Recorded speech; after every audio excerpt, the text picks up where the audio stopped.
How's everyone doing today? Pretty good? My name is Catherine Kelly. I'll be your Master of Ceremonies here at Blinn College TEDx event today. And I want to welcome you all to Blinn College Bryan campus. And I certainly want to welcome you all to our TEDx event.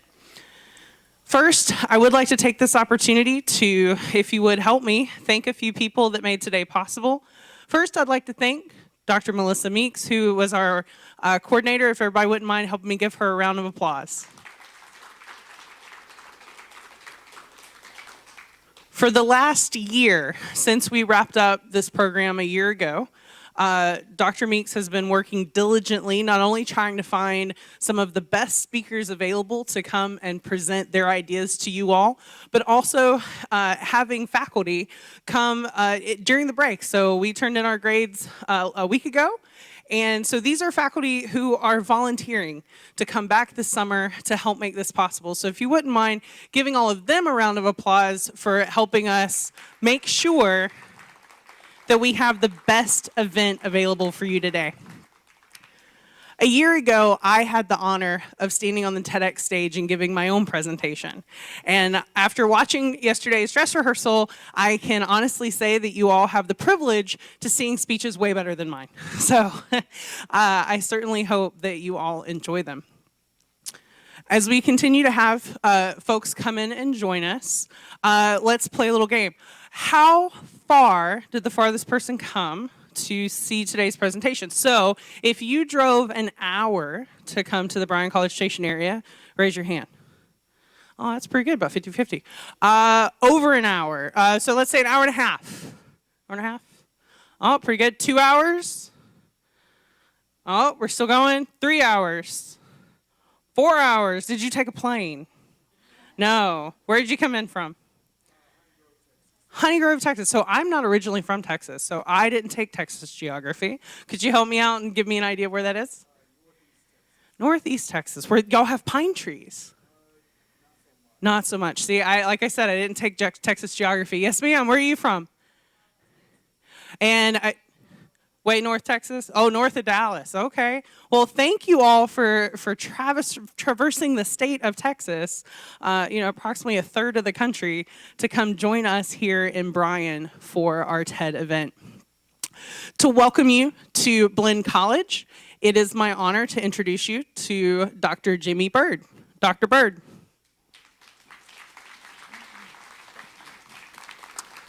Thank you, Kelly. And my name is Jimmy Bird. I'm the Executive Dean of the Bryan campus here in the Blinn College District. And on behalf of the faculty and staff and Dr. Mary Hensley, our Chancellor, certainly my honor to have you guys here on our campus today, and certainly proud to be part of the TED Talks.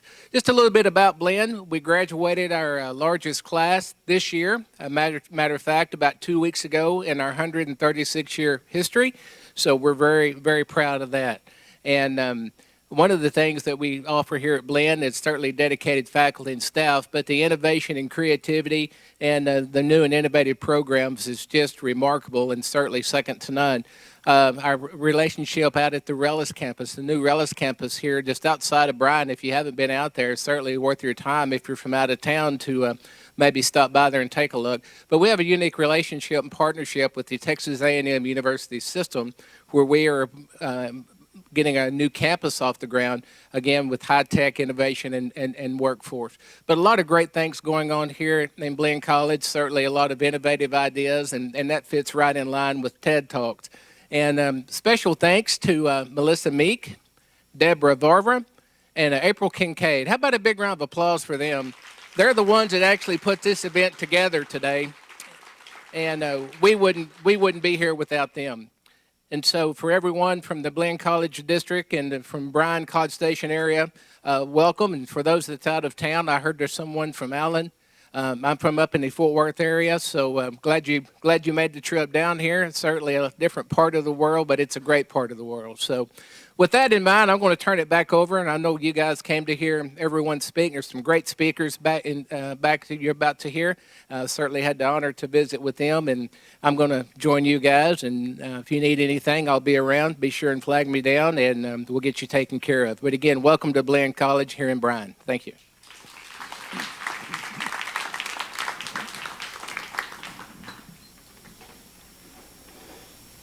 So how many of you would say that you're familiar with what TED or TED presentations or TED Talks are all about? For those of you who aren't, I'll give you a brief overview, but we're actually going to let TED speak for itself. TED is all about ideas, and it's about sharing those ideas to try to change the world for the better. And so what I'd like to do is turn it over to a video from the TED curator, Chris Anderson. From Kenya to Colombia, from Iraq to Korea, in slums, in schools, in prisons, and in theaters, every day people gather at TEDx events around the world to hear the best ideas bubbling up in their communities.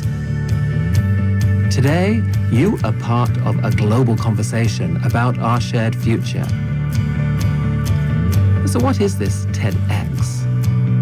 TEDx is an initiative of the TED Conference, a nonprofit devoted to ideas worth spreading. We grant free licenses to allow TED-like events to spread globally. This event today is based on the TED Conference format and ideals, but is independently organized by your local community. So please make sure to thank the team of volunteers who worked so hard on today's event. It's their ideas, dedication, and time that made it all possible. It's they who booked all the speakers, and the views you'll hear today are, of course, those of those speakers, not necessarily of TED's. But we hope their talks spark an exciting conversation among you. This is a day for curiosity and for skepticism, for openness and for critical thinking, for inspiration and for action. The more you enter into it, the more you'll take out. And now, on with the show.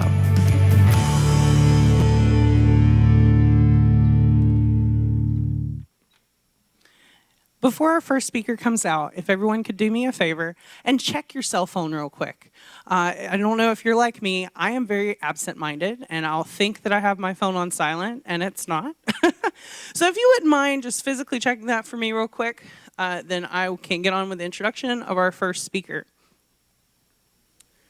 Thank you so much. Creativity is cultural in many ways.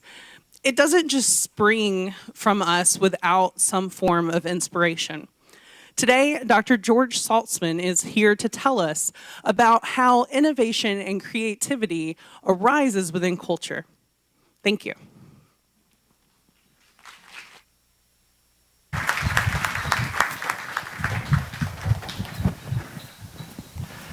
Good afternoon.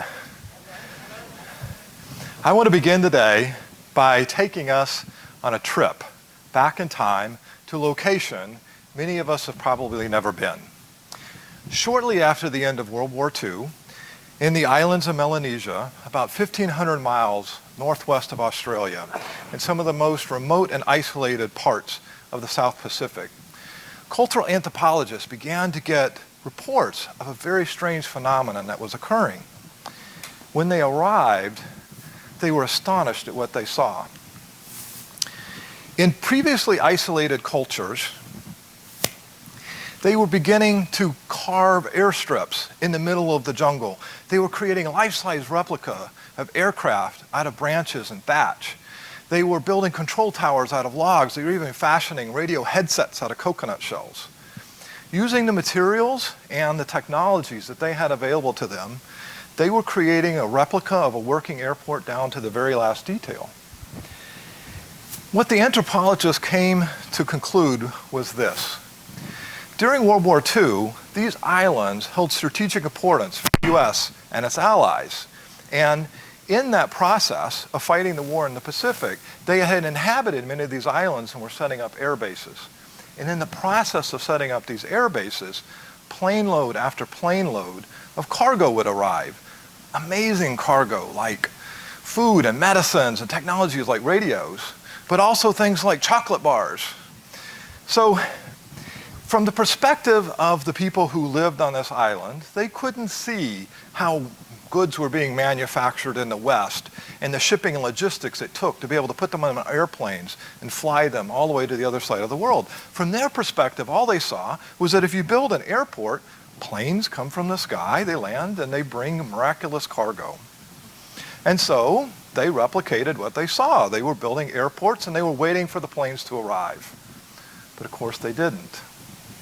Now, it's tempting for us to think that we have more wisdom than that we understand how Western manufacturing works and global shipping and logistics. But yet, every day, in every organization and in every workplace, we do the same thing.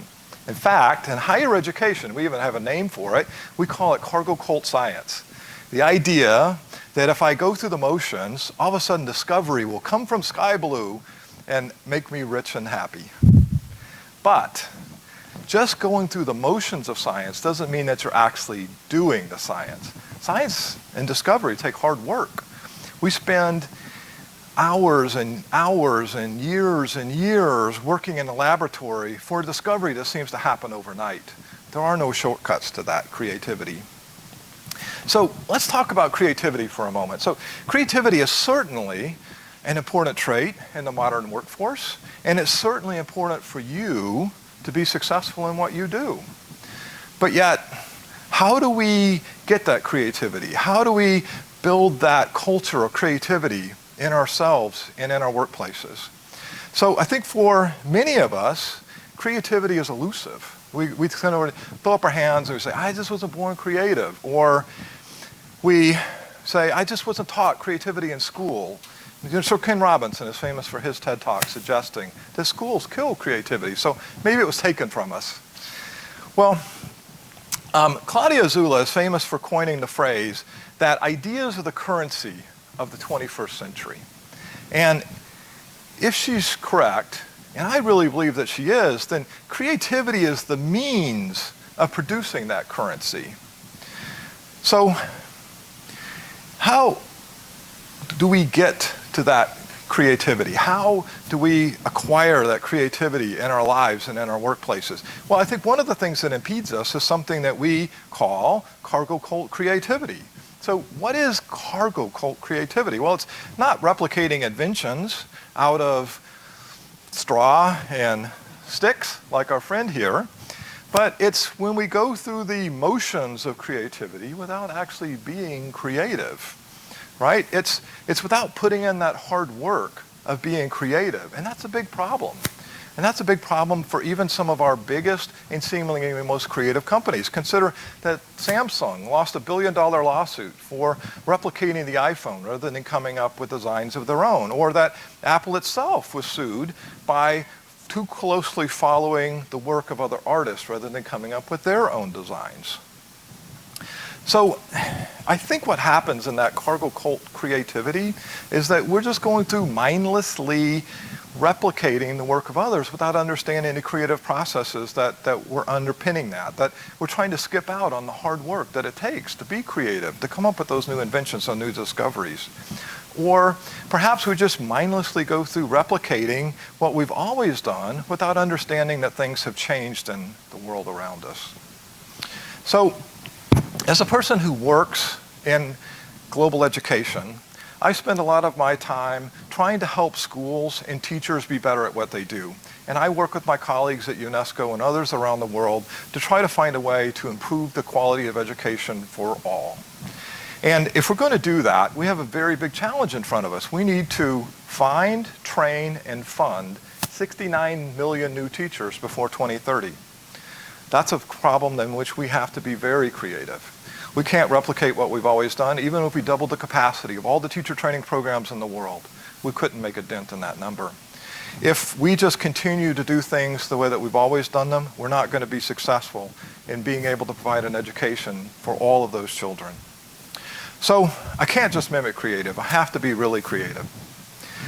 There's another problem that I think impedes a lot of what we do in creativity. And so let's go back to the islands of Melanesia for a moment. Present day, on the island of Tanna, there is a culture of people who worship an entity by the name of John Frum. There's a ceremonial cross for John Frum. Every February 15th, we raise the flags and we celebrate John Frum Day and the promises that John made to this community. And so on February 15th, The faithful write the words USA across their chest. They march in military precision, and they do the ceremonies that they believe will bring John Frum back. Now, we don't know a lot about John Frum. We do know that John Frum was likely a member of the U.S. military. We do know that it's probably, he introduced himself as, "Hi, I'm John from Omaha," or something like that. What we do know is that at the end of World War II, John promised that he would return. And when he would return, it would bring an era of wealth and prosperity to the people of this island. And so every February 15th, they go through the ceremonies, they follow the processes that they believe will bring wealth and prosperity back when John Frum returns. Well, just because you do that process doesn't mean that you're actually going to enter into that wealth and prosperity. I think many of us will take the perspective that, well, you know, if John hasn't returned by now, I don't know that it's going to happen. And it's tempting to think that. But every day, and every organization, and in every workplace, we do the same thing. Again, I would wager that these two education heroes, Sir Ken Robinson and Sugata Mitra, have far more followers than John Frum does. And we go through similar rituals. We attend TED Talks, waiting for the day that Sir Ken or Sugata will bring themselves to the stage and impart us with all the knowledge we need to be able to solve the problems and go on and be able to be successful educators. And so we wait. In fact, we have a name for this in education. We don't even have a name for this. We also have a movie about this. We call it Waiting for Superman. The idea that we need to have a superhero come and save us from ourselves. But we should do that ourselves, and so should you. We all have the capacity to be creative. You have the capacity to be creative, to solve the problems that are in front of you and in your workplaces. So if I want to be creative in being able to solve the education problems that make the world a better place for these wonderful kids, I can't just mimic creativity. I can't wait for Sir Ken or Sugata to impart the knowledge that I need. I have to do that myself. So we know that creativity is important, but how do we get that? So here's some examples of how others have done that. Setting the tone for creativity. Consider the Norwegian company Meltwater. They have a Norwegian word, mir. Mir means more. It is also something that Meltwater uses as an acronym for how they set the tone for creativity in their company. So you find a way to enjoy the workplace. You aspire to be better at what you do. You find a way to respect yourself and others and how you acquire that process. I mean, who among us doesn't want to be a part of a fun, high-achieving, and positive work environment? But yet so many of us feel like we're stuck in these dead-end organizations where they just suck the life out of us. But you can change that. You can be positive. You can be fun. And I think if you do that, it's going to improve your creativity, and it's going to improve the creativity in the organization that you work in. Planning for creativity. Australian company, Atlassian, they came up with an idea, great idea. For 24 hours, you can do anything you want. You can work with whoever you want. And you can, at the end of that 24 hours, show the rest of the organization what it is that you created, what it is that you did. So how well did that work? Well, it worked amazingly well. There's more creative solutions that come out of that 24 hours than come out of the rest of the year combined. There's more problem solving, more solving issues with the software that are nagging, but we just never found the time to do. In fact, it worked so well that they said, you know what, we're not going to make it one day a year, we're going to make it one a quarter. So we're going to spend 4 days a year in which you just do everything that you choose to do without any oversight. Well, one day, if we just planned one day for creativity, how much better could we be in our workplaces? How much more could we do? I think there's a lot that could be done if we just dedicated ourselves to a single day of being creative, whether that's personal or organizational. Embracing risk is another part of that. Think about what you would do if you could not fail. You've heard that phrase before? Well, What if we changed that up a little bit and we said, what would you do if you knew that you could fail?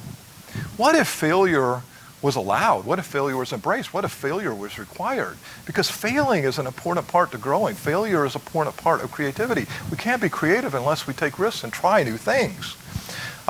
Michael Jordan said, I've missed more than 9,000 shots in my career. Like 26 times I've been tasked with taking the game-winning shot and I lost. And that's what we remember Michael Jordan for, right? A big failure in basketball? No, it's not. The failure didn't define him. The risk-taking didn't define him. The risk-taking is what did define him, because those 26 times that he missed were far more times that he made it, that they won the game. Consider the motion picture industry, one of the most creative industries around. They celebrate failure by having the Razzie Awards. You know, sometimes you take risk as a director and sometimes you don't make it. And you get to go on stage and accept the world for the worst director. And that doesn't define who you are. Next year you just do better, right? So let's not allow failure to define us. Let's take risks. Let's be candid with each other too. What does it mean? What is candor? What is that? It's being honest with ourselves. It's being honest with each other in a psychologically safe way. So we need to be candid with yourselves and you need to be candid with others. So consider Ed Catmull from Pixar. I think Pixar is one of the most creative organizations ever. And he says that candor is a very important part to collaborating and creating. And that showed up in some of the early work that Pixar did. He tells the story of how Toy Story, the movie that sort of launched Pixar onto the stage, well, Woody wasn't a very enjoyable character. He came off kind of as a jerk. They had to go back and rewrite the entire story in order for that to work. So, you know, it was a lot better that they shared that the emperor had no clothes internally than allowing that to happen externally. Because if it happened externally, Pixar might have been a flop and it wouldn't be the amazing creative organization it is today. And then finally, celebrate. When we celebrate, it reduces our stress, it releases our happiness, it strengthens our teams, it builds loyalty among our team, and it improves our productivity. And you know, I don't know that we celebrate enough. So much about what Western culture is about is how we define ourselves by what we don't have. So take this talk. It was intended to be motivational, and we spent the whole time talking about how to get what you don't have. We should flip that around. We should celebrate what we do have far more often, because that helps us in making our lives much more creative. So this is an area where I think we can take a lesson from other cultures who do celebrate that much more often. We began this talk in Melanesia, so let's end it there. I think all of us felt a little bit of pain in our hearts that our friends there never got their chocolate bars. But at the end of February 1st, at the end of February 15th, they don't celebrate that this was another year that we didn't get our chocolate back. This is a year that they celebrate who they are and what it means to be a part of an amazing creative community. So let's take a moment and celebrate with the John Crum community what it's like to be a part of this big, amazing, creative, and diverse world.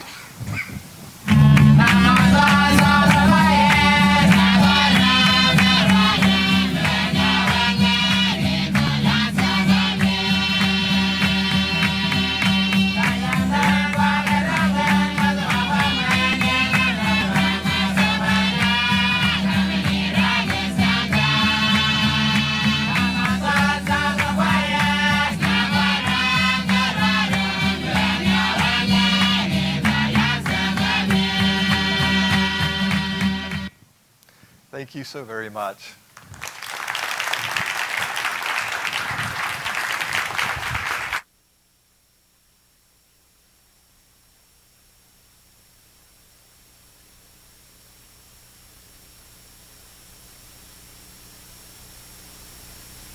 And so to that end, I'd like you to take a moment and stand up and introduce yourself to someone sitting near you, and then take the extra step and sit closer to that person, right? So this is twofold. One, I would like us to build a little bit more community today. We got a long way to go with each other.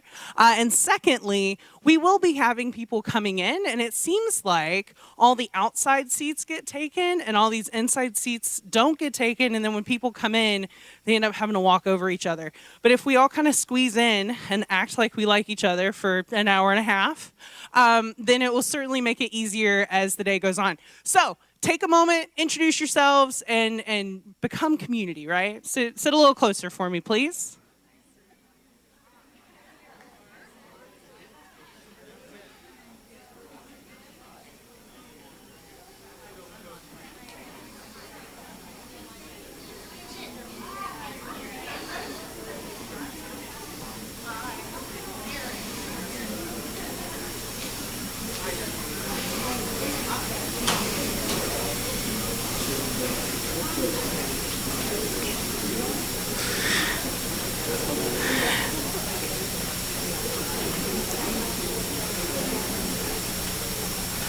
Thank you all for stepping outside of that comfort zone just a little bit and letting people inside your bubble. That's what TED's all about, right? Getting new ideas, expanding our minds, and expanding our communities through ideas and TED Talks. So thank you. It is a rare person whom addiction has not impacted in some way, whether it be a relative or a friend or even possibly ourselves. Addiction's tentacles certainly run rampant and deeply in American culture. Today, Dr. Patricia Westergaard is here to speak to us on how addiction is a thief. Dr. Westergaard.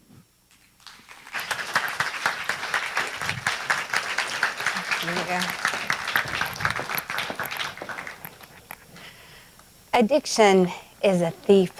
It steals your loved one, your resources. It steals your memories and your family history.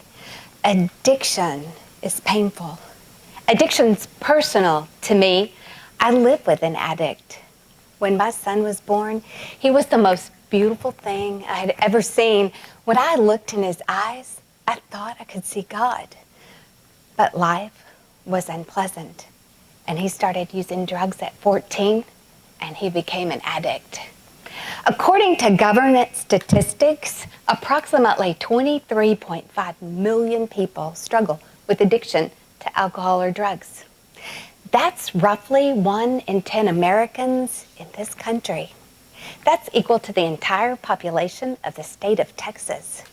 And the U.S. Surgeon General puts that number at 1 in 7. Addictions devastated my family. We have family members that have been in treatment facilities multiple times. We have family that's in a treatment center right now. We have family that have died from an overdose. Addiction is a predisposition in our family. And according to the American Psychological Association, 50% of cases are genetic. Addiction has a link 50% of the time to genetics. If you're the child of an addict, you are 8 times more likely to become an addict. If just one person in your family struggles with alcoholism, you're more likely to become addicted to drugs like cocaine and heroin and opioids. And if you have the predisposition for one addiction, you're predisposed to all addictions, including painkillers, tranquilizers, eating disorders. Life's not fair. In 2017, Vox magazine did a survey and discovered that addiction has another connection, and that is poor coping skills. So the other half of that addiction, the 50% genetics, 50% is poor coping skills. Individuals who suffer from stress and inability to deal with painful emotions often try to mask that pain, which triggers addiction and alcohol and drug abuse. The survey continued to describe drug use in this country as epidemic. Over half of all Americans have a personal experience with addiction. They have someone either past or present or in their family that's struggled with addiction. And in the survey, 15.1 million Americans reported struggle with alcoholism. We've fought a war on drugs in this country. Sadly, we're not winning. For me, it's a personal struggle. Alcoholism is a devastating problem. In our country, according to the U.S. Center for Disease Control, 88,000 people die every year from alcohol-related accidents, illnesses, and treatment. And of those, that's the most preventable form of accidents and disease and death in our country. It's second only to tobacco use and a poor lifestyle and a bad diet. In addition to that, those who are put into treatment for alcoholism have a lower life expectancy. And that's kind of frightening. For men, that is 47 to 53. For women, that number is 50 to 58. Those who struggle with alcoholism die 24 to 28 years earlier than their counterparts in the general population. Alcoholism isn't our only problem. We have other problems as well. Tragically, the fastest growing cause of death is opioids. In this country, opioids has reached another epidemic level for us. Now, we are, as a country, only 5% of the global population, but we consume 80% of the opioids that are produced for prescriptions. In this country, opioids are used to treat pain. And pain is treated with different medications, more commonly in our country than others. But what happens with opioids is they give you a sense of well-being. And that well-being is addictive. Unfortunately, patients who are prescribed opioids develop this tolerance for the drug. And it takes increasingly high dosages to get the same results. Overdoses result in death from cardiac arrest, from respiratory arrest. In this country, 20 to 30% of the people who are prescribed opioids go on to misuse them. Every day in this country, 130 people die from opioid overdoses. 70,000 people died in 2017. Opioids is a raging epidemic in this country. My experience with addiction as a parent has been devastating. My son started using drugs when he was 14, and he became an addict.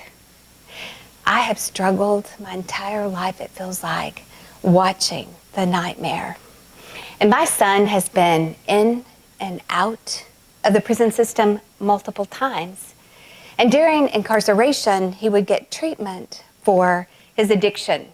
And when he would exit the prison system, he's bright-eyed and excited about life. And he's determined, this time, I'm going to live a drug-free life. I will never look back. And he's excited, and he gets an entry-level job, and he works really hard at that. And his first thing that he buys with his money, big screen TV and a gaming system.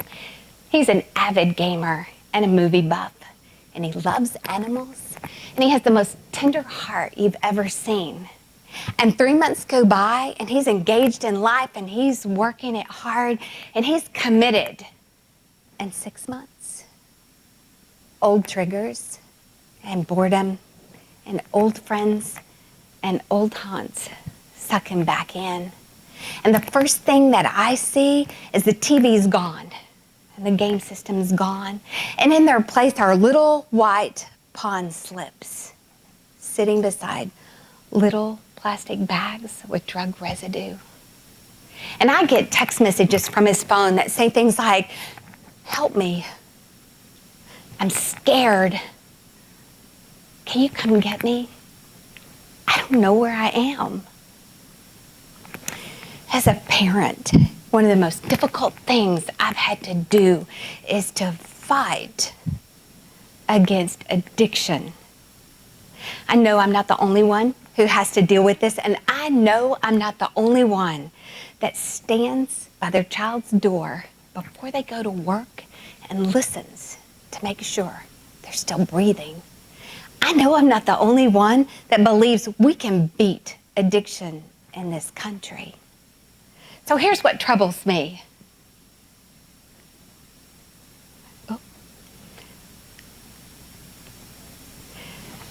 We do not treat addiction like a disease. We treat it like a crime. If you have heart disease or diabetes or any other type of ailment, you go to the doctor, you get medicine, you get treatment. And when you go home, you get follow-ups and your insurance covers it. Addiction is an untreated disease. Here's another thing that troubles me. Only 11% of the people who have addiction problems ever receive treatment.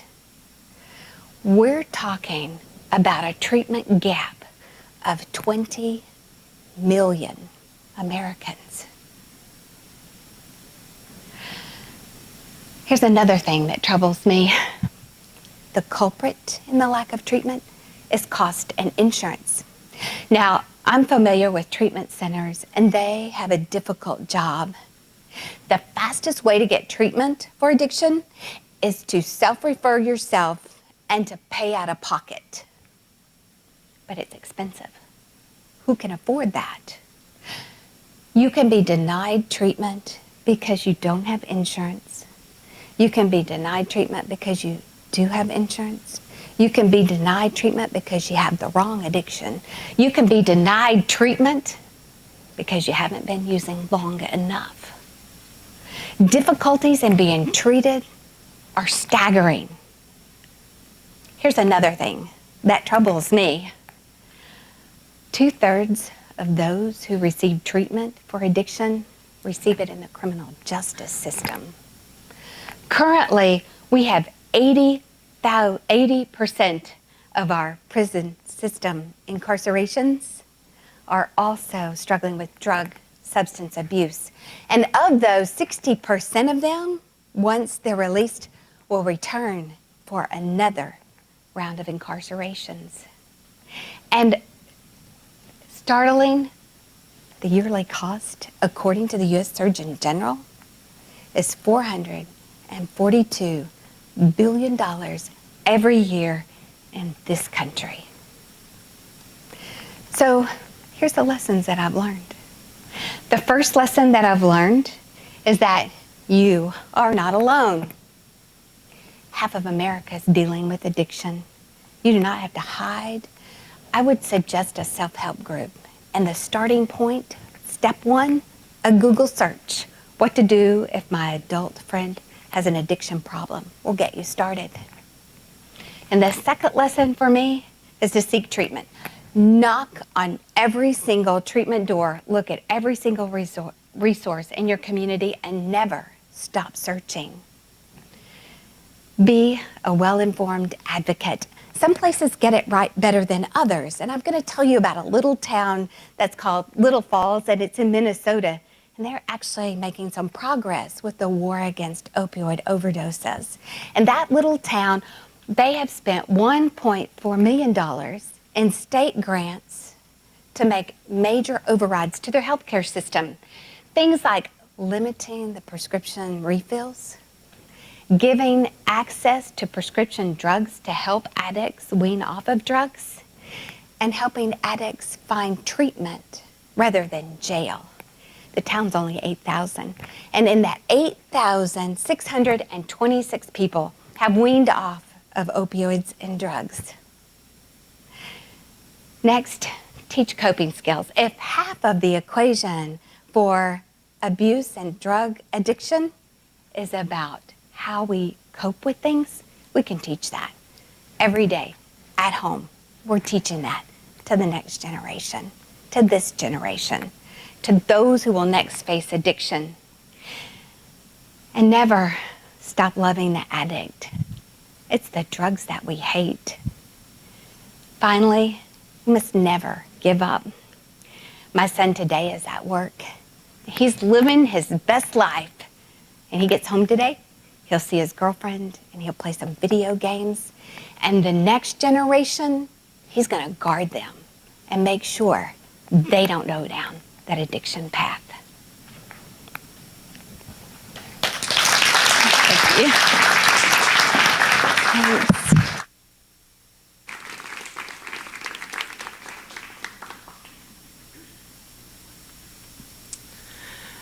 TED is about inclusiveness, diversity of ideas, and community. It's my honor to introduce Dr. Lastasia Williams as she talks to us about her challenges of inclusion as the invisible Black girl.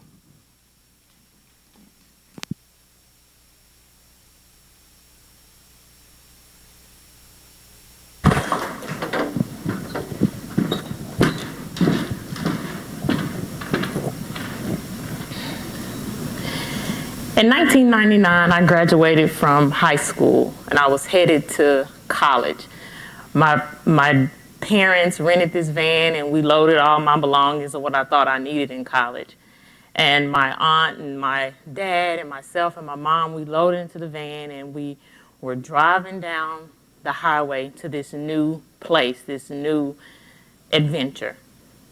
Now, I was excited and nervous at the same time. I was excited to be going to a new place and meeting new people, but I was also nervous because I was going to a new place and I was meeting new people. But as soon as I stepped on the campus, I was in awe of the beauty that existed on the campus, all the buildings and the people. Everything seemed like it had a place. The landscape was so immaculate. The grass, I think, was cut just about every day. That's probably where our tuition money went to. But I looked around, and my nervousness kind of started to go away after a while. It wasn't until I had a conversation with this girl in my dorm that some of that excitement that I had kind of diminished a little bit. We were sitting around, and she was telling me about where she came from and why she chose that particular school and what she was going to be majoring in.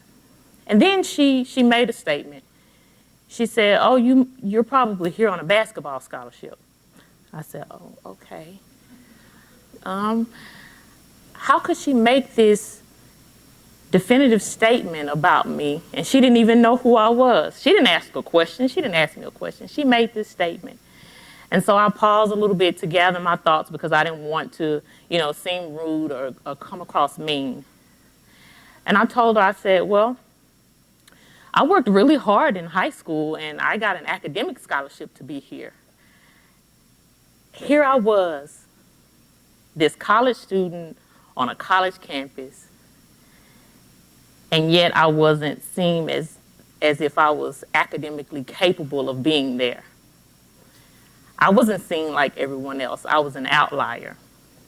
Far too often, Black girls in our community are not seen as everyone else. If we were seen as everyone else, there would be a more positive representation of us in the mainstream media. If we were seen like everyone else, there will be a more positive representation of us in classrooms and colleges and universities across the country. If we were seen like everyone else, there will be a more positive representation of us within the medical field and the engineering field, and the list could go on and on. But the question I have is, are there not any qualified African American women to be placed at the forefront of these fields? Or is there not just the exposure? Either way, how Black girls are viewed plays a role in all of it. Now, I'm a school nurse, and I work in an alternative school. Yes, please pray for me. But I come across girls and boys from all different walks of life, different ethnicities, different groups. And one day, an African-American student, she came into the clinic and she asked me for a Band-Aid. Now, something told me that she really didn't want a Band-Aid, but I played along with it anyway. As I was going to get the Band-Aid, I was looking and she was kind of looking at me as if I was something out of the ordinary, but I ignored it. As I was passing her the Band-Aid, I could tell by the look on her face she had a little bit something else to say. So I began to probe and probe, and she opened up and she began to tell me some issues that she had going on outside of school. She just, she wanted someone to listen. She wanted to get some advice. When we finished, she was getting ready to leave, and I asked her, I said, why did you give me all of that information and tell me all of that, and you hadn't, talked to me before, you didn't know who I was? And she said, because you're black. I said, oh, okay, well, thank you for the observation of me being black. But she said, I've never seen a black nurse before. And she said, well, and I felt that I could open up to you. And I thought about it, and here I was. This was 20 years after my encounter in college, and yet and still I was still considered an outlier. Imagine turning on the television, and you had a limited view of people who look like you. Imagine walking into a classroom or a lecture hall, and you never saw a professor or a teacher who looked like you. Imagine walking into that school clinic, and for the first time in your life, you were able to see a nurse who actually looked like you. This is the reality of many African American girls across this country. The images that we see on television are not reflective of our culture. Society has placed a box around us which causes this invisibility that leads to the outlier state.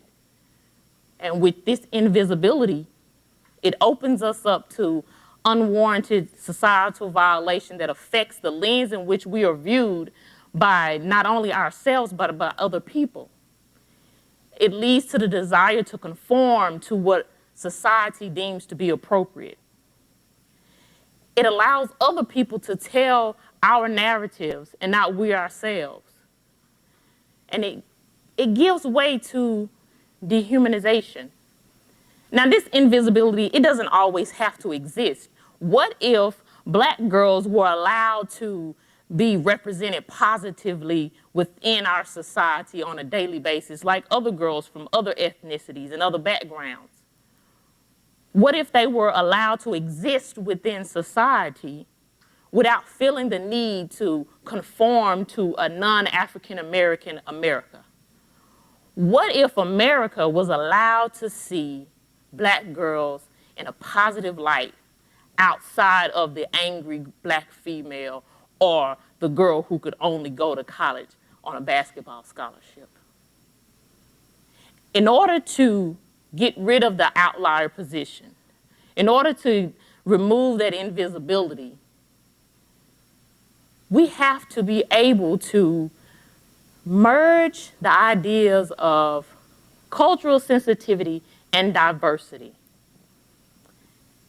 You can't say that you're culturally sensitive, but you forget about the diversity. They have to go hand in hand. Because if we look at it, just because I'm a part of a certain culture doesn't mean that we're all going to be the same. There's differences within those cultures. So we have to be able to merge the two. And when we look at the merging, we have to be able to understand our own culture and our own history. And then we have to be in tune with the differences of other people. Once we can do that, then we can begin to respect and understand everyone's differences. There's a saying that, people say, I would say that I hate it, but that's a strong word, so I'll just say I dislike it. When people say, I don't see color. To me, not seeing color is not culturally sensitive. Because guess what? My color is a part of who I am. You can't say that you don't see color and yet you want to see me. Seeing color is a part of me. It's not all of who I am, but it's a part of who I am. And so I believe we have to get away from saying, I don't see color. If you see the color, you see me. And you see all of me. You see all of who I am. As Black girls, we have to learn to love and appreciate our own culture and our own history so that way other cultures can appreciate who we are. Me being pro-Black doesn't mean that I'm anti anything else.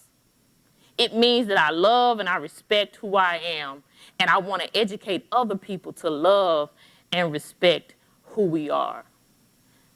That's the way we can get to getting rid of that invisibility, getting rid of that outlier position. We want to have a voice in society. And the way we have a voice is we learn to start loving ourselves. There's a saying that if you want a voice, you have to have a seat at the table. Well, I beg to differ with that.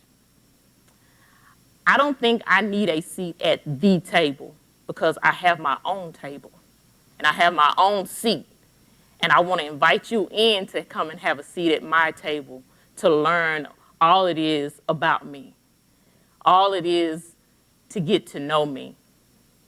Doing this, we can create this inclusive environment, an inclusive environment that includes Black girls, white girls, Hispanic. It includes everyone. When we have this inclusive environment, then the Black girls that I'm raising, 2 of them are here today. Please don't tell anybody I let them out of school to hear me speak. But in this inclusive environment, they will be able to feel as if they can occupy any space and feel as if they're needed and they're wanted. And once this is done, then we can get rid of and remove that invisibility and that outlier position. Thank you.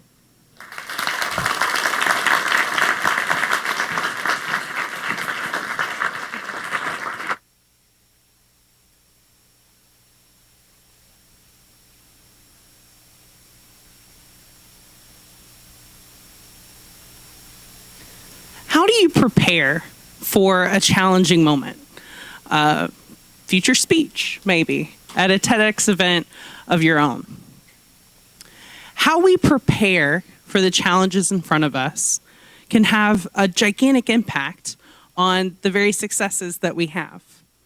Today, it's my honor to introduce to you Mr. Doug Thompson as he tells us the best way to prepare.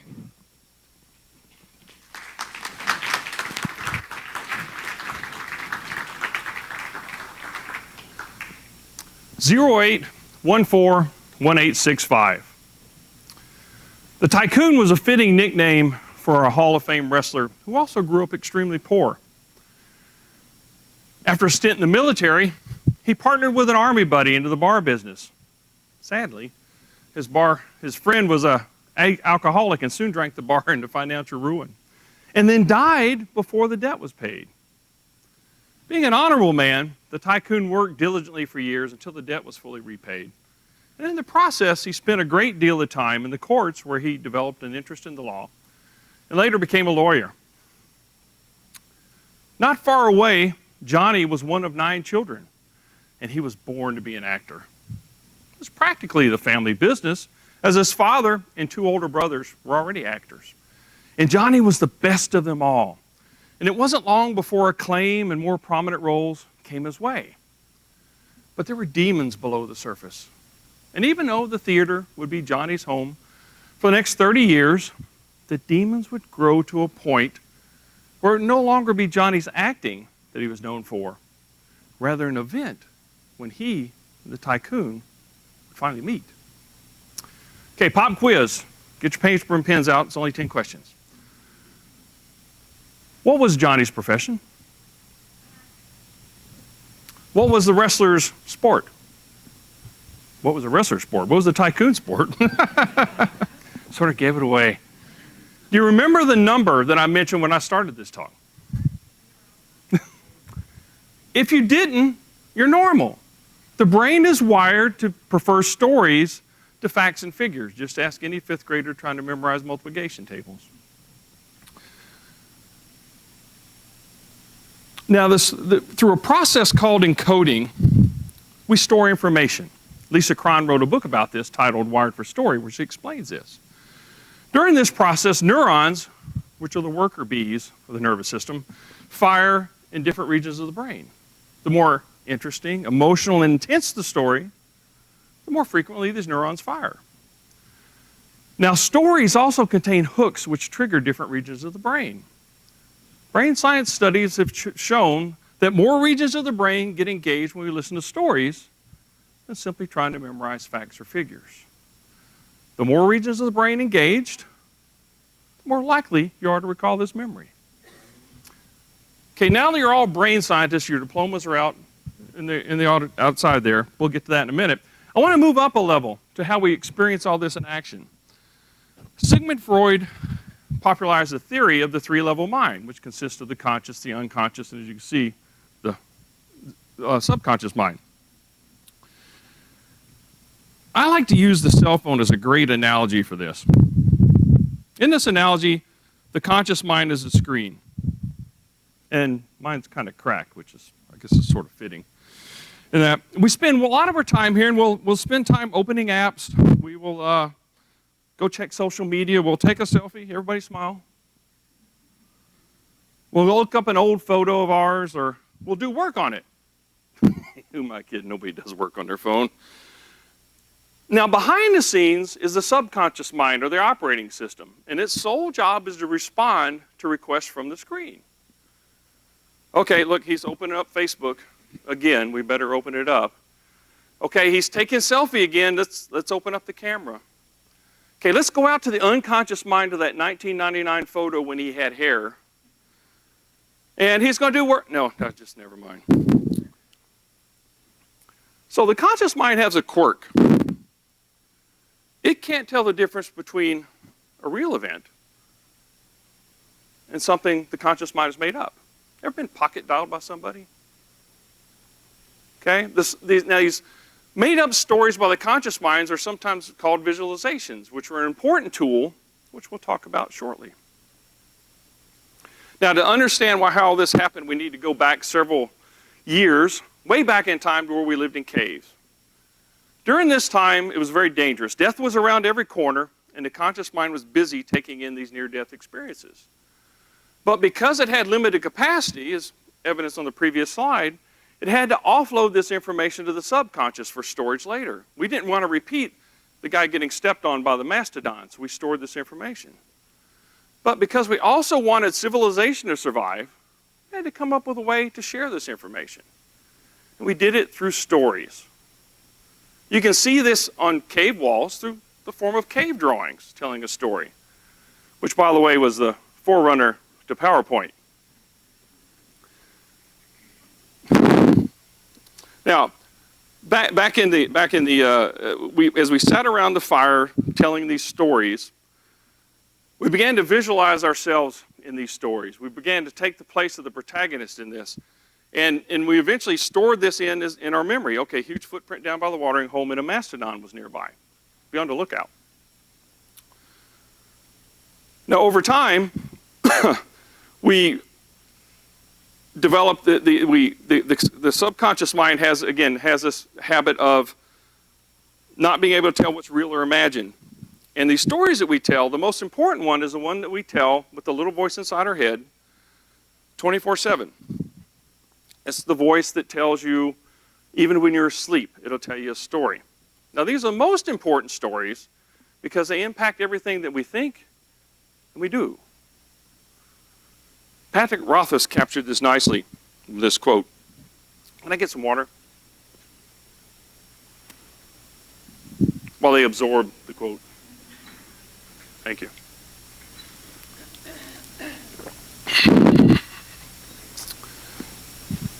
Okay. Would you like to trade places with me right now? Seriously, I'm looking for a volunteer, just real quick.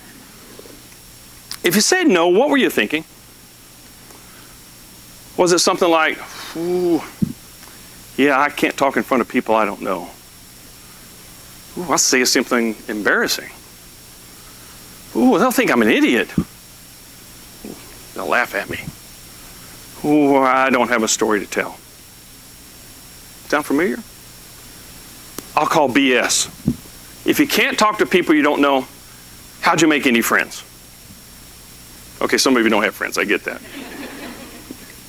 Yeah, you talk long enough and you'll say something embarrassing. I've done it before, I'll do it again. Haven't died from it yet. I'm sure there's somebody here that thinks I'm an idiot. You know, I think they're sitting on the back row. You know, but there's way more of you here that don't, and I'll take those odds any day. Oddly, it was that one person that thinks I'm an idiot that thought they could trade places with me right now. That guy's an idiot. If he can do it, I sure can. I hope you laugh at me. Laughter is the best gift an audience can give a speaker. Thanks for laughing at that last point. And everyone has a story to tell.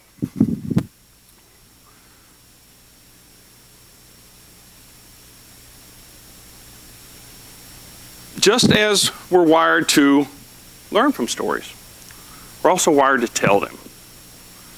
Think about the last time you got together a group of friends. Did you tell them facts and figures? Or did you tell them a story? Okay, well, I just bought these new jeans. No.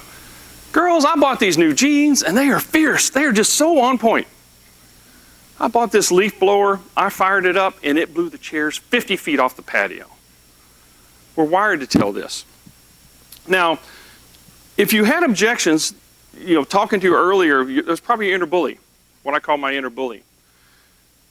And he's just simply trying to protect you, but he can be a bit oppressive, if you will. I'd like to introduce you to my inner bully. I call him Simon. He's 7 foot tall. He weighs about 400 pounds. He likes t-shirts and he has a British accent. Just saying. Simon will tell me things that I would never dream of telling anybody else.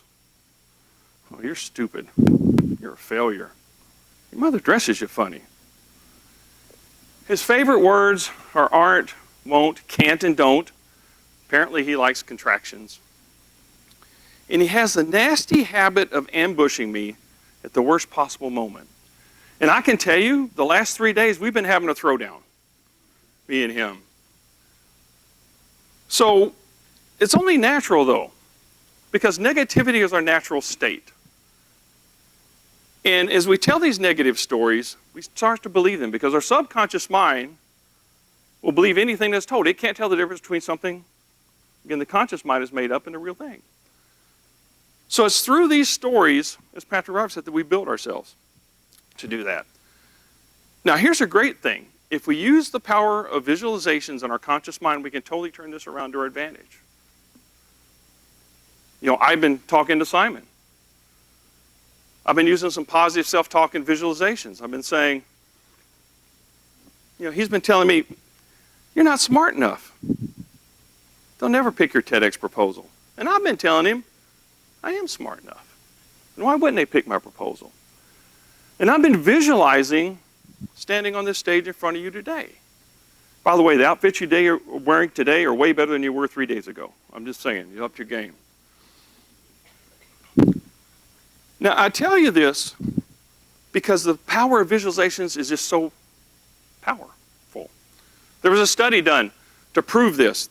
3 groups of people were measured on their ability to shoot free throws. They each shot a fixed number of free throws, and the scores were tallied. Then they were given instructions to practice for the next 20 days. Then they would repeat the test. The first group of people were told to practice shooting free throws every day. Get out there, sweat it out, practice 20 minutes a day. The second group was told to sit in a relaxed state and visualize shooting free throws. Occasionally missing one, making a small correction, shooting it and making it on the next attempt. The third group was told, don't practice at all. As a matter of fact, go find some pizza and beer. Be fine. Unsurprisingly, after 20 days, group 3 didn't improve at all. But they did develop a distaste for beer and pizza. Group 1, the group that physically practiced, improved by 24%. Pretty impressive. The group that visualized shooting free throws improved by 23%, almost identical. The brain can't tell, the subconscious mind can't tell the difference between a real event and a visualization. So here's the catch. I think all of us have something that we'd really want to do, but our inner bully is telling us, no, you can't do it. You'll hurt yourself. You'll say something embarrassing. You'll look like an idiot. This example today. No one here can help you fix that. You're going to have to do it yourself. You're going to have to grab your inner bully by the collar. You're going to have to take that remote control from him where he's been showing you these horror movies and telling you these bad stories. And you can do this by start practicing some positive self-talk. I am smart enough. Why wouldn't they pick my TEDx proposal? And visualizing yourself doing the very thing that your bully says you can't do. Do this every day, and before long, you'll be telling yourself the most important story that must be told. Thank you.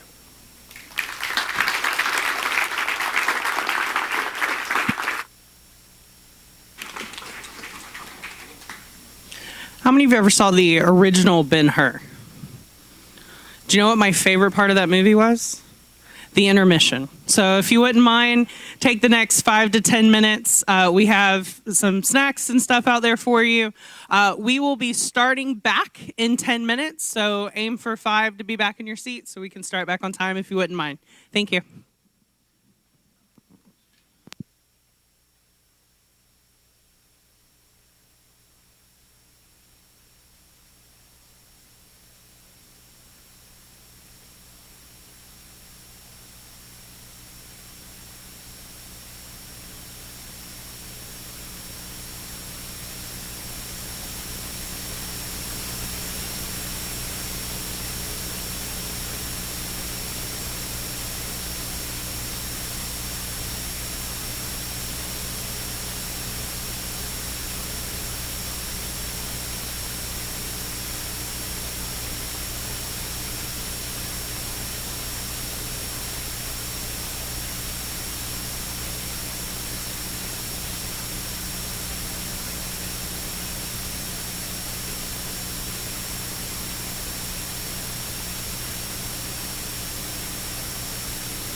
Oh, you there? Okay.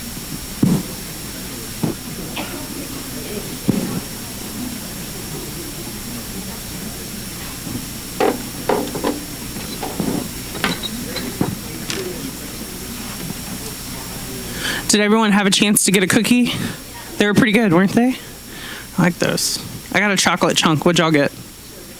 Oh, sugar cookies. Oatmeal raisin. That's the reason I have trust issues. I thought it was a chocolate chip. Okay. I think we're waiting on just a couple more folks. Everybody? My pleasure. I enjoy this. So thank you. It reminds me of all those years ago when I did failed stand-up comedy. Okay. So we've heard 4 great speakers, and we have 4 more to go. So as most intermissions, we're about halfway through. Thank you all for joining us and sticking with us. One theme of TED is one of unity, ideas, and community. And that's something that we've attempted to stream through our presentations today. And you've been told a lot about it. But this next presenter is not only going to tell us a little something, but more importantly, she's going to show us. Miss Miley Barrera.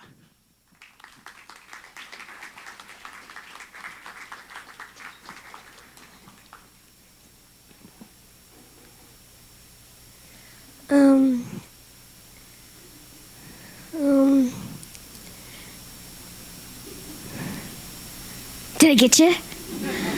For a moment there, y'all were all possibly united and feeling nervous for me.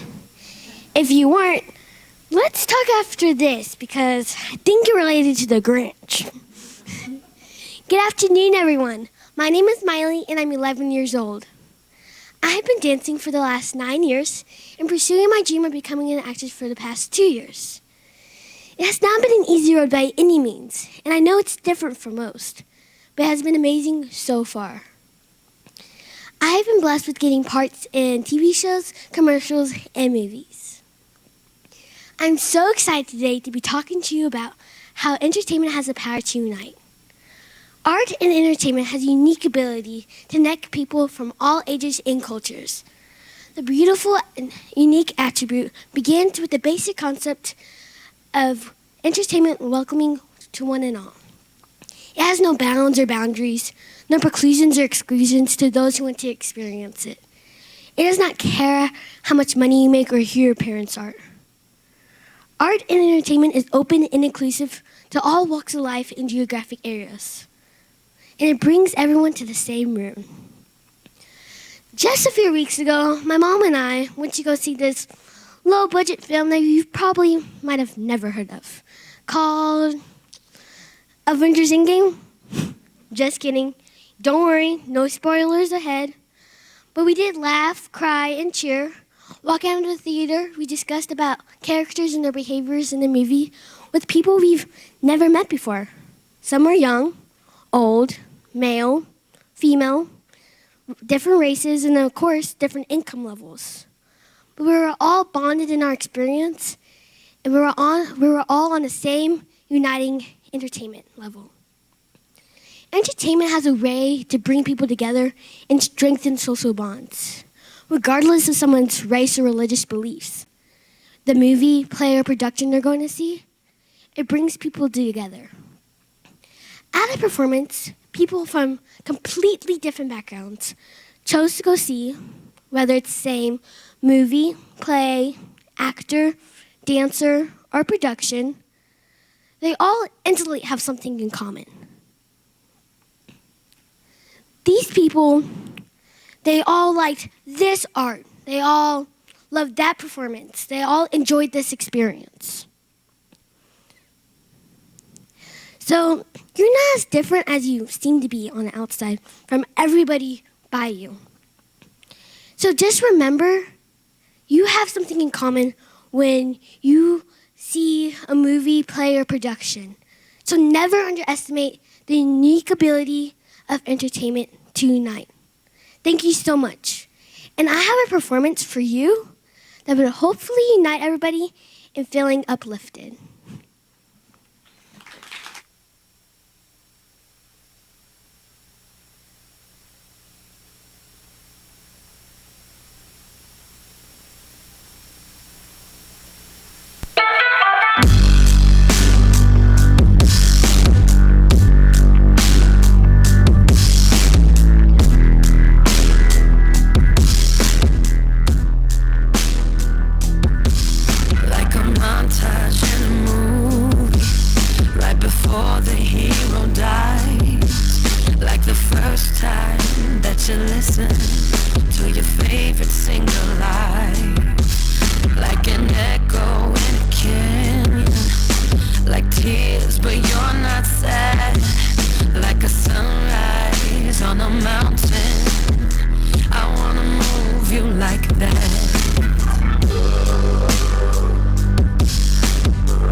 fuels the light, like the hands that simply hold you when words can't make it right. Like the first time that I met you, I felt so high, so fast, like that montage in a movie. The way you move me, I wanna move you like that.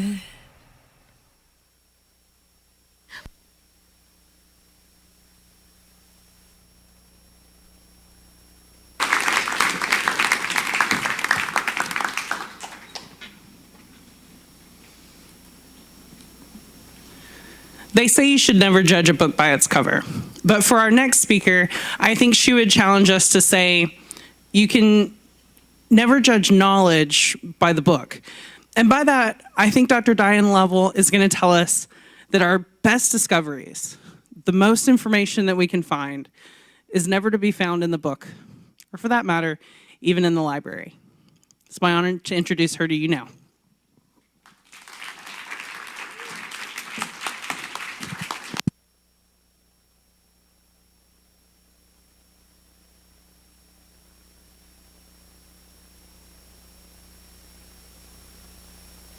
We're supposed to research in the archives, research in the libraries. But in my many decades of research, I have reflected that the very best finds in my life were not in a book or in an academic database or from a tip at a scholarly conference, not in a library or in an archive. But the best find of my life was in a cottage in rural England, in the countryside. You see, I visited several years ago a picturesque village called Sherborne, Gloucestershire. It's a tiny place. And I mentioned to an acquaintance my love for British history, and she said, oh, you must go down and meet the Jewells. They're just a few doors down, and they love history. I think they got a lot of documents. His family, Mr. Jewell's family, they've lived in the village for many centuries. You gotta go, you gotta go. So I took the advice and put in a phone call to Mr. and Mrs. Jewell. And I said, my name's Dr. Diane Lovell. Could I come and look at your documents? And I think they were a little skeptical of me, you know, being a Texan and saying yes, ma'am, and y'all and all that. But they gave me a 2-hour appointment, and on a beautiful June day, I walked down to their cottage, and when I was knocking on their door, I had no idea my life would change forever. It would never be the same again. Inside, I met Jennifer and Eddie Jewell and their grandson Byron Hadley, and they did have a vast collection of artifacts and documents and letters from the history, the long history of this village. And they were stored upstairs in a tiny bedroom under a bed and in a cupboard. And I was really overwhelmed. I didn't stay for 2 hours. I stayed for a month and a half. Mrs. Jewell was so kind, and she made me tea every day while I photographed a lot of their collection. One thing that really stood out in this vast collection, which I probably could work on the rest of my life, was a stash of documents. They were letters, and I soon realized they're love letters. They're about 200 years old, and they were written by a Mr. Bissett, and they were addressed to a Lady Catherine Howard. I asked, who are these people? This isn't the local aristocratic family name, and asked locals, and nobody knew who they were. So I asked Mr. Jewell, I said, Mr. Jewell, where did these letters come from? Where did you find these particular letters? He said, oh, I plucked them out of the skip at the manor house in 1982. A skip is a dumpster. Now, Mr. Jewell was born in the village. He'd worked his whole adult life for Lord Sherborne and the estate, and Lord Sherborne died in 1982, and there were new owners of the manor house. And the new owners had the estate workers empty the vast attics out. This is a 60,000 square foot manor house.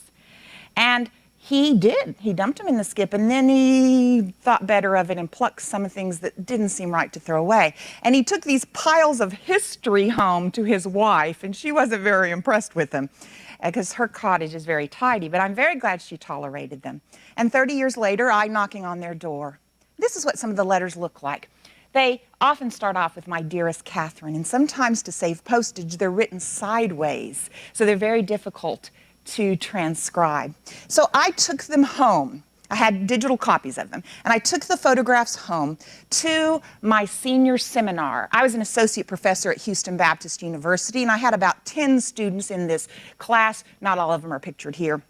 And this project changed their lives also. They often contact me about how great the days were when we were transcribing these letters. And we spent the semester just looking at a general outline of what is the story about? What do these letters have? What is the story here? And it was fascinating. And we felt that we were cutting through the fabric of time and peeking in and watching their daily lives, their most innermost thoughts in a city that didn't exist when the letters were written. And what we discovered is we've got a Regency-era romance. That sounds like a Jane Austen novel, except this is real. This is real. They were written to Lady Catherine Howard. She's the only daughter of the Earl of Suffolk and Berkshire, and they live in Wiltshire. And he is Mr. Bissett. He's a reverend. He's a lowly born Irish clergyman who is a vicar of an abbey 4 miles from her home. Wow. These letters, I find these letters in the county of Gloucestershire, but the events occur in Wiltshire. And it took me a couple months to even figure out what they are doing in this county. How, why? And it's because there were double marriages between the Earl of Suffolk's family, which is Lady Catherine's, and Lord Sherborne's family. 2 marriages in the 19th century, so a relative had brought them to Sherborne House. It did not escape my notice that at the very time of these events of the actual romance, Jane Austen is alive and is writing and is publishing in the bordering county of Hampshire. And so, in summary, this is an epic story, much more than just a romance. It's a romance between the Reverend George Bissett and the Lady Catherine Howard, people of two different ranks and fortunes and status in society. And for about 8 years, he cannot convince her to marry him. She clearly loves him. These are the most heart-wrenching letters you could imagine. She won't say no, but she never says yes. And eventually, in 1811, he says, I'm leaving the kingdom. This is your last chance. I have a brand new brother-in-law. He's just been appointed the governor of Ceylon, which is an island off the coast of India. And I'm going to go be his personal secretary, a missionary, a civil servant. And so he's there for 9 years. And you know, after he leaves, she changes her mind. She writes him a letter. Now, it takes a year from when she writes it to get the reply. And he says, you know, you've changed your mind so many times, I'm just not coming home. He was in Ceylon for arguably the most important part of the history of that island. Because while he was there, his brother-in-law, whom he lived with, General Brownrigg, conquered the last native kingdom. They take over the whole of Ceylon in a 40-day skirmish battles. And this is a very sad time for the native peoples. And George is there, but I didn't know if he was actually in the native kingdom ever. The British before this had just held the coastline. But he's there for about 9 years, and then his brother-in-law is ordered home, and he comes with him. And he comes back, and her parents, the Earl and Countess, have just passed away, and they immediately marry. And they are married for 8 years, and every day he's away from her, he writes her a letter. And these letters are packed with social history. Over 400 people are mentioned. There's thousands of historical details, all kinds of social history, ecclesiastical history, lots of Irish history in there. They're just fantastic. But I don't have time to tell you all about it. And he dies in 28, and she lives on a couple more decades and doesn't pass away until 1850. And so did I find any images of them? And I really was eager to find what they look like, to humanize them, and I couldn't find them in the historical record. And so where did I find the portraits? Because I find quite a few. The first is I signed up for text alerts on an internet auction international website. I put in their names. If anything ever comes up for auction, text me. Nothing for 2 years, just junk. Then one day, there's an auction appears. It says, the Bissett family portraits are for sale. I didn't even know they existed. They're not in the historical record. And I got up in the middle of the night and watched an auction live in Glasgow, Scotland. And they sold the portraits of his brother, his great-aunt, and his nephew. The men here are very prominent in the letters. I was thrilled. But no George. Probably not going to be an image of George. And the day I found the only image of George, I was certain I would find nothing on this day. You see, I was at Malmesbury Abbey. This is where he was vicar for over 30 years. I'd been there 4 times before. I'd talked to everyone I was supposed to talk to. I had photographed every grave. I had walked what I thought was every inch of the Abbey. I was only there to show my research assistant the Abbey, so she could get a feel for what George's life was like. And we were leaving. We were walking out, and she needed to go to the loo, to the bathroom. So, okay, I follow her over, and I'm leaning against we're in a tiny little hall. I'm leaning against, waiting for the wall, tiny little place. I thought, I've never been in this hall before. And I look up, and there's this huge watercolor, a watercolor painting that says, the interior of Malmesbury Abbey, circa 1800. Billy, get out of the loo. I think we got an image of George here.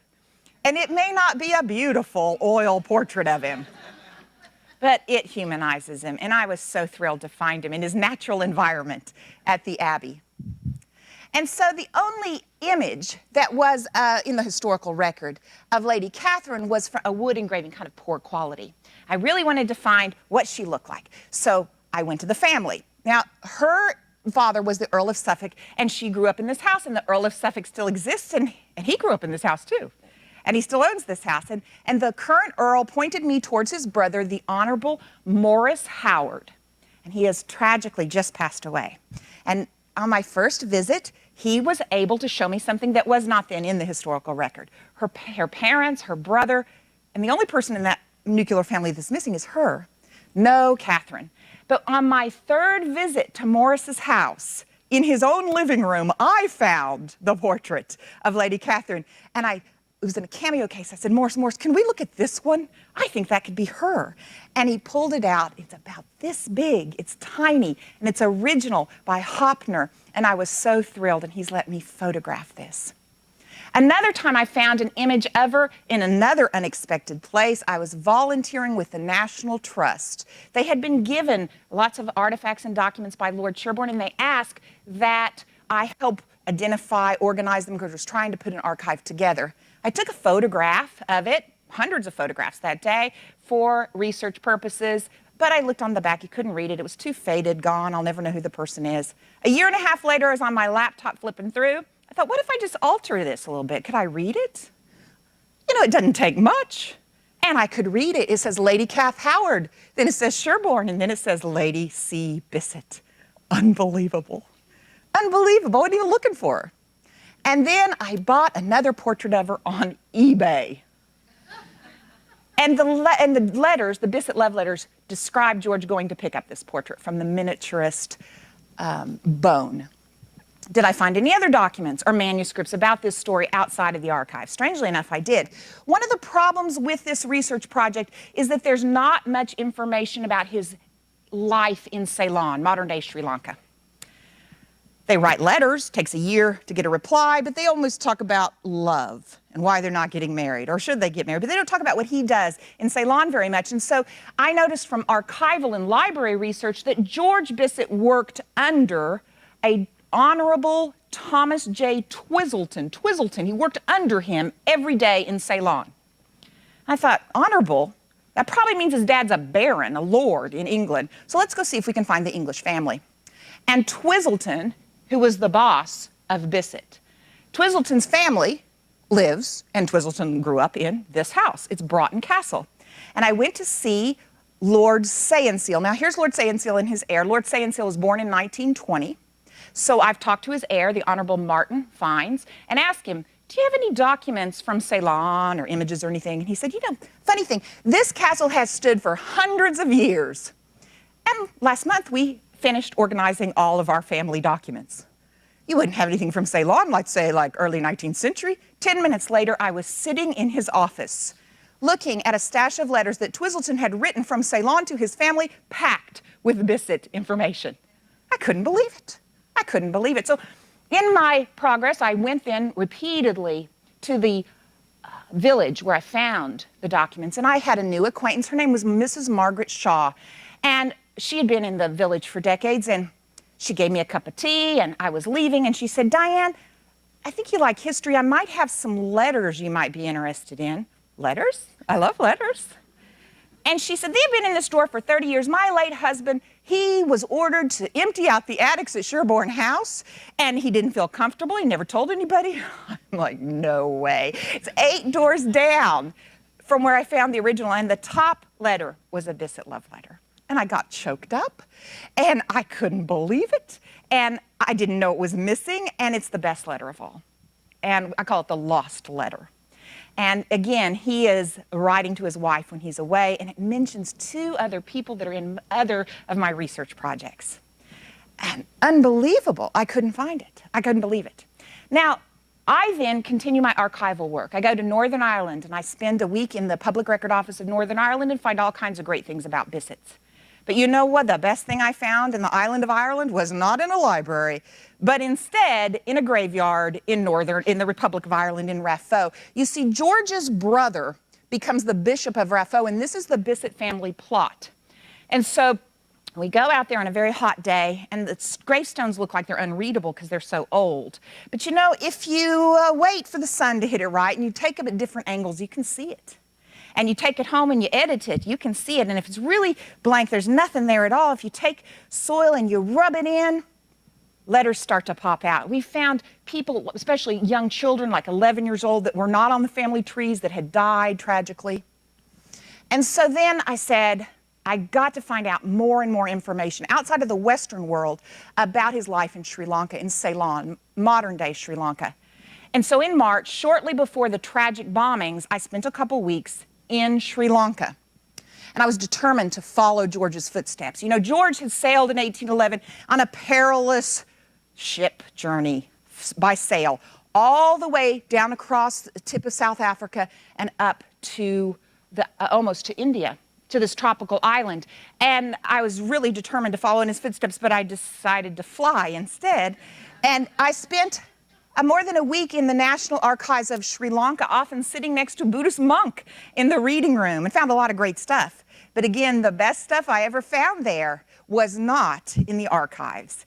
It was on the day off, I went to the interior, to Kandy, where I always wondered, did George ever go to the center of this island? Did he ever go? And I found in the temple complex there, across the way, a Christian church. I was at the Temple of the Tooth, the Royal Palace, which his brother-in-law had conquered, but I could not prove that George had ever been there. This is where the real history is. And in this vast temple complex, there's Buddhist temples here, there's a Christian church. And I found my answer, and my answer was in stone. Was written in stone. It says that George was the first chaplain of this church starting in 1816. I immediately posted on Facebook. I was so excited. I was so excited.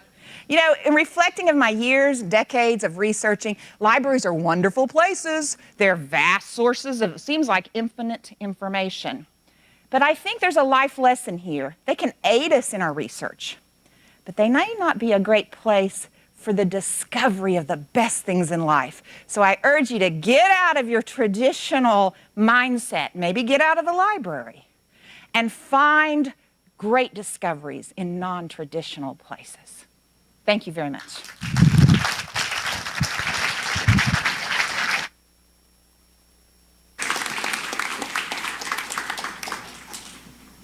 I don't know about you, but that's one romantic comedy or romantic movie I would absolutely go watch.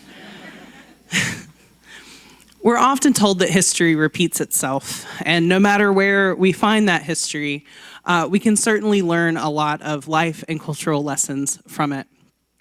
Professor Bahar Badi is here to share with us what we as a society can learn and grow through our understanding of history. Thank you. Thank you.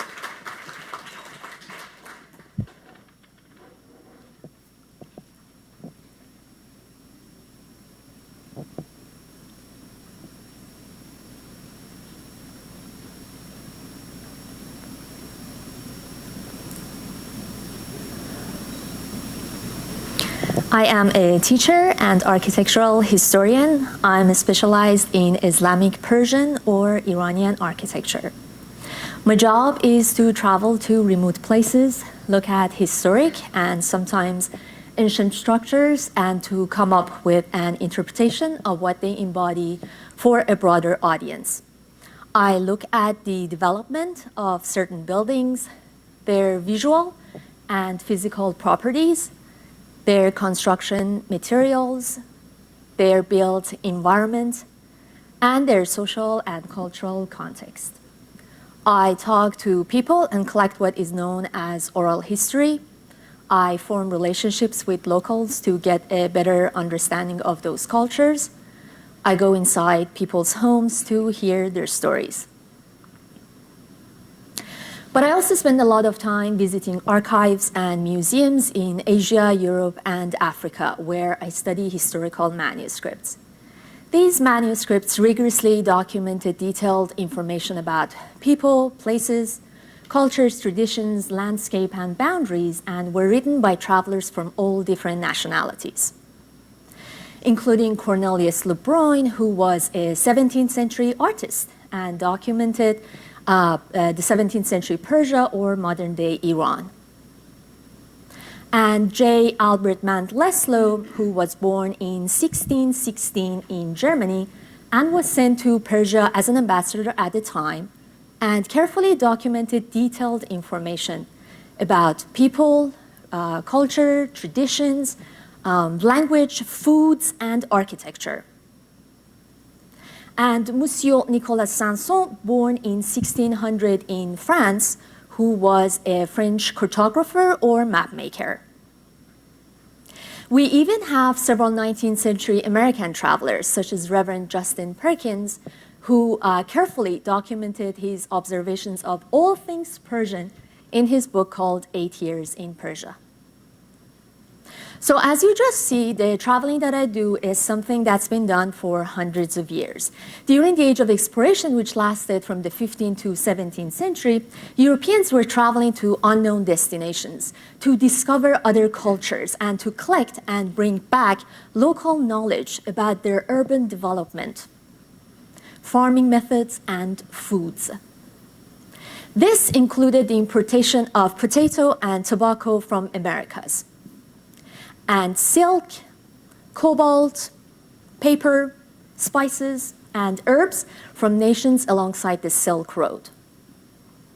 But they also exchanged architectural ideas and innovations. Persian gardens were seen in Rome. Ottoman windows became a feature of Venetian villas. Brightly colored stained glass windows in French cathedrals became fashionable in luxurious mansions of Armenian traders in Iran. Turkish and Persian tiles and what became known as Islamic art found its way to Africa and from there to Spain and Portugal to become known as Moorish architecture. But none of this would have been possible without the travelers keeping an open mind to people, languages, and cultures that they were exposed to. And that is something that I also try to do as a modern-day traveler. My job requires me to be respectful of other people, no matter who they are, where they are, and what they do. My job requires me to be emotionally and culturally sensitive so that I can increase my acceptance of people who are different from me.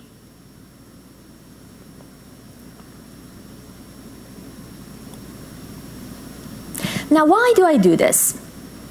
Why did those travelers all those years ago suffer through their journeys to discover these unknown lands? Well, they were partially working in spreading the European capitalism. But I do this because I know based on our past history, we can learn a great deal from each other. From the history of great civilizations that have completely disappeared, such as the Indus Valley civilization, Greenland's Vikings, and the Maya. Throughout the course of the history, many civilizations have vanished as a result of widespread disease, droughts, wars, and economic hardship. But they were also civilizations that survived.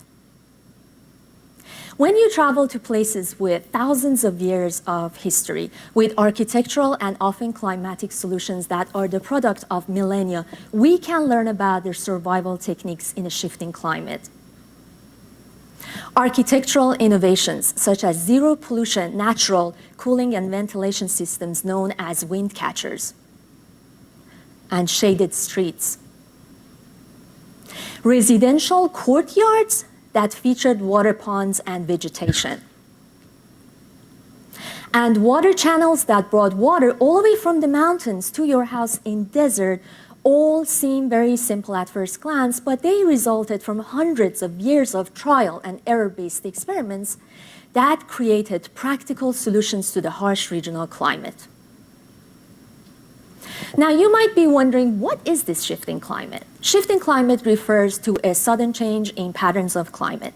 This can be extreme heat, extreme cold, extreme rainfall, which can result in exhaustion and death, hypothermia and death, flooding and disease, respectively. These changes make our life more difficult, uncomfortable, and expensive. Now, we can disbelieve the science, but we can't ignore history. In terms of shifting climate, most recently, there was the medieval warm period, which lasted from the 10th to the 13th century. This was manifested as increasing temperatures in the North Atlantic region in China and cooler temperatures in the tropical Pacific. This period was followed by another period known as the Little Ice Age, which lasted from the 16th to the 19th century. This was manifested as cooler or warmer temperatures in parts of Asia and Europe. In Europe, this was documented in paintings showing the usually snow-covered European Alps melting away. And River Thames in London completely frozen.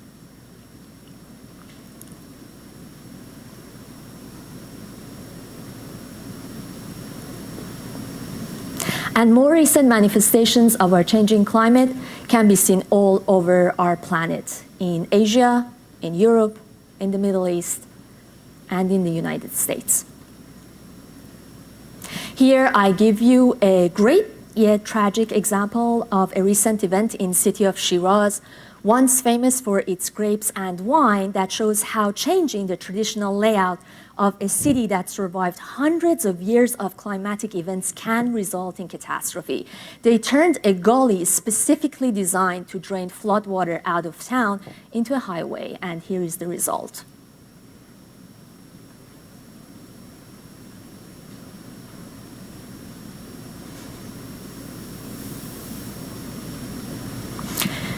This illustrates the need to appeal to historical knowledge embodied in many previous cultures who have the knowledge in battle the climate change. History shows us that we have a lot more in common with each other than you might think. History shows us that regardless of our beliefs, religion, and nationality, we all share the same struggles. We are all trying to survive in a changing world. I look for remains of this knowledge in ancient countries to better understand how architecture adapts to climate. I believe that it is my duty as a modern-day citizen to learn about the struggles that people went through in order to survive. I also believe it is my duty to keep an open mind to the great possibility of yet another disaster striking our nations. And I believe it is my duty to teach the next generation of bright and educated students how to study, learn, and prepare for what's to come. Thank you.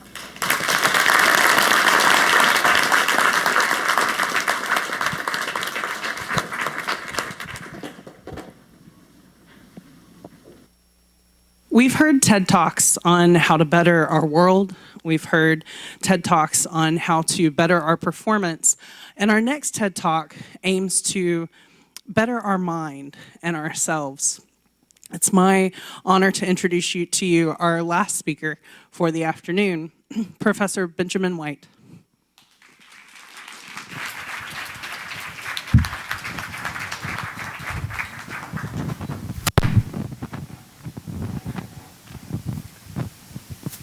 I have anxiety. I also ride a motorcycle. Not the most likeliest of combinations, I know. In the summer of 2017, when I've embarked on my journey to learn how to ride a motorcycle, I thought that doing so would make me nervous, scared, and anxious. And it did. What I did not expect to learn was that in learning to ride a motorcycle and practicing those skills, I would get a better handle on how to better deal with my anxiety.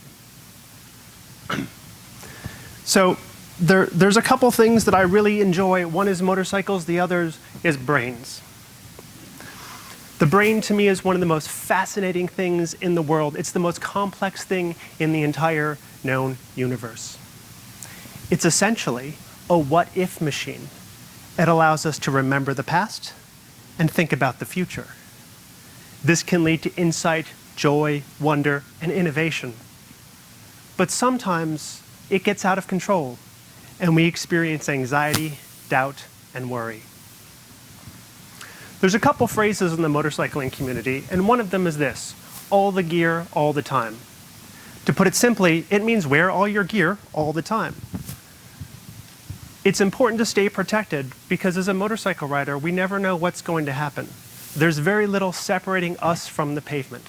And wearing your gear is going to mean that should something unfortunate occur, you're at least going to save some skin, if not possibly save your life. What this means in terms of anxiety is we can plan ahead. Before I leave for a ride, I have to think, what do I need? What do I need to wear to keep myself safe? How do I need to think to keep myself safe? By planning ahead, I can get rid of some of the anxieties that I have, some of the what-ifs. I don't have to worry, if I don't wear a helmet, what would happen if I get in a crash? Because I wear a helmet. In terms of dealing with our anxieties, sometimes where what-if machines conjure up a bunch of scenarios, and some of them are likely. If we can take those scenarios aside and think to ourselves, what do I need to do? How can I prepare myself? Should this happen, what do I need? What do I need to think about? How do I need to feel? When we do this, we can diffuse a lot of our anxieties because some of those our anxieties are about what happens, what if this happens. If we have a plan going forward, we worry less about what might happen and we can spend more time grounded in the present moment. Sometimes our anxieties spiral out of control. Our what if machine works overtime. It conjures up image after image and it dominates our mental landscape. It sometimes feels like what is going on in our heads is unavoidable and all we can feel is anxiety. You probably experienced something similar to this phenomenon. You've been driving down the road and all of a sudden in the middle of your lane, a muffler. You stare at it.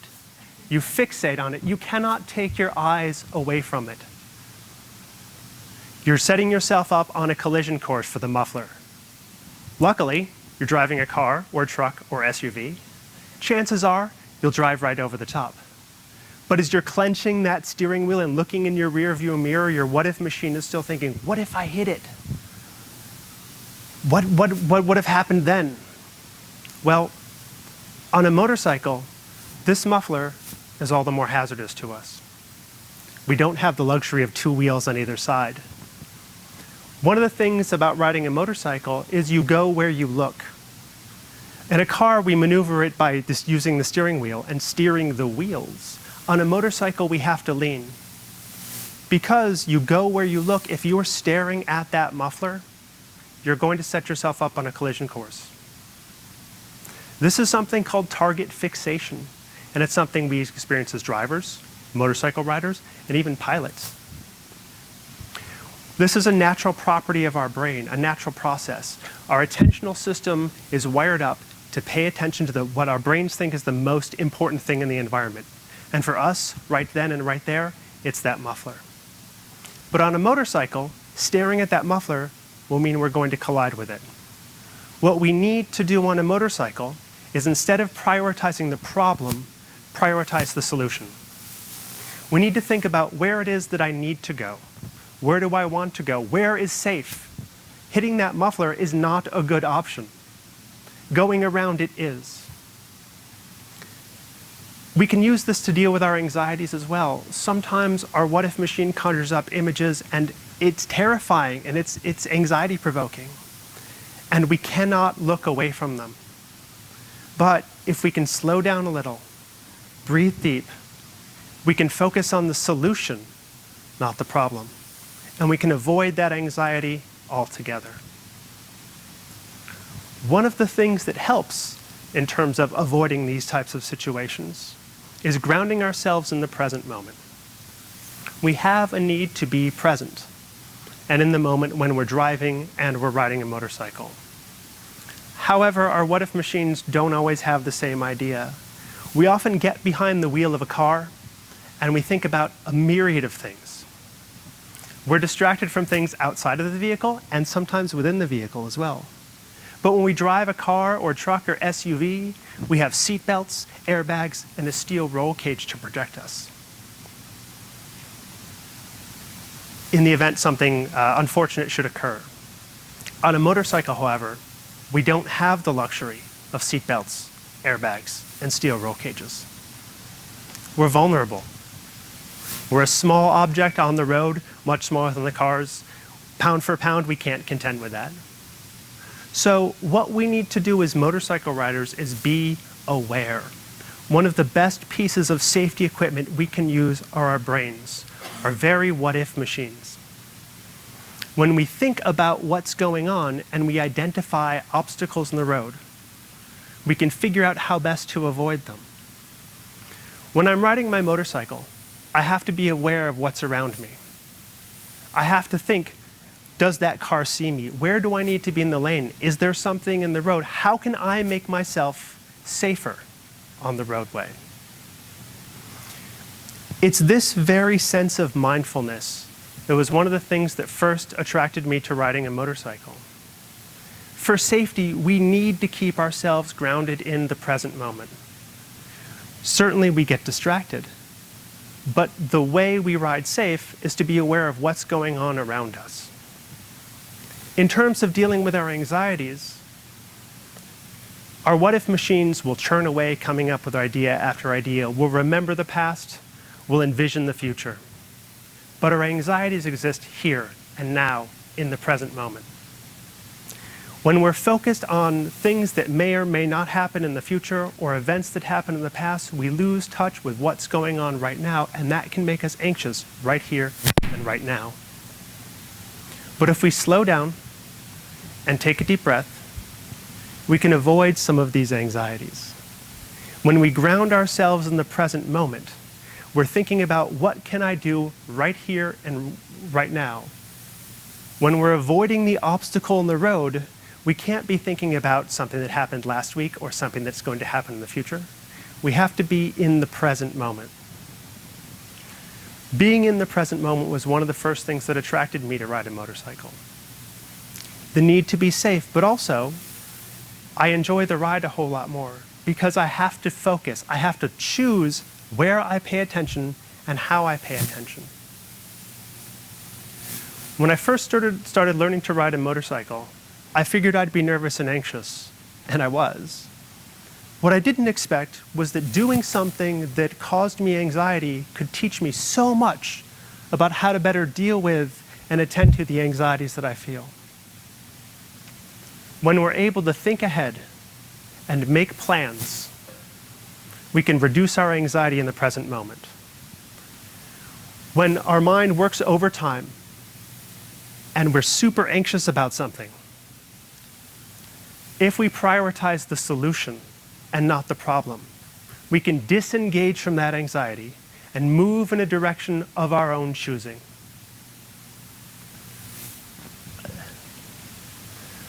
When we're mindful, when we exist in the present moment, we can avoid the feelings of anxiety we feel from our what-if machine, and we can be more present and more focused. Learning to ride a motorcycle isn't easy, and neither is dealing with anxiety. But I found that by confronting it head-on and by learning these lessons, I'm not only able to enjoy my ride more, but I also feel less anxiety. When we take control of our anxiety and we choose to do something about it, we can experience a sense of joy and a sense of wonder. When we focus on the journey, we can focus on the here and now while still keeping our destination in mind. Thank you.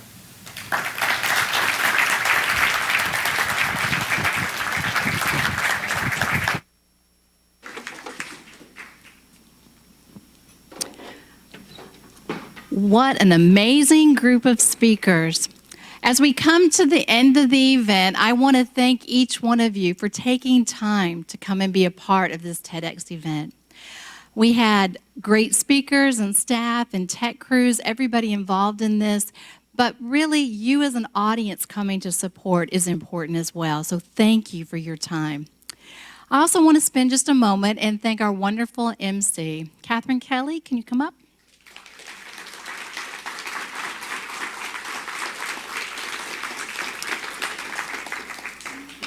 As some of you may know, Catherine has been here at Blinn with us, and I've had the privilege of working with her, and she's been such a dear colleague and friend of mine. But she did me a favor, and she decided not to start her new job until Monday so that she could help with this TEDx event. So I really appreciate her faithfulness, her commitment, and all that she's done while she's been here at Blinn. Thank you for being a part of this event and being the best MC ever. Thank you, Catherine.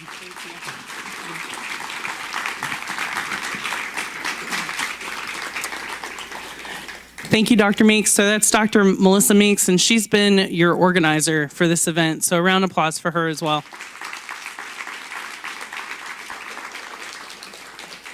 Well, everyone, thank you so much for joining us. I hope that not only did you learn something from our speakers today, but hopefully, even more importantly, you're inspired to take your own ideas and work on changing the future with them. Thank you and have a great day.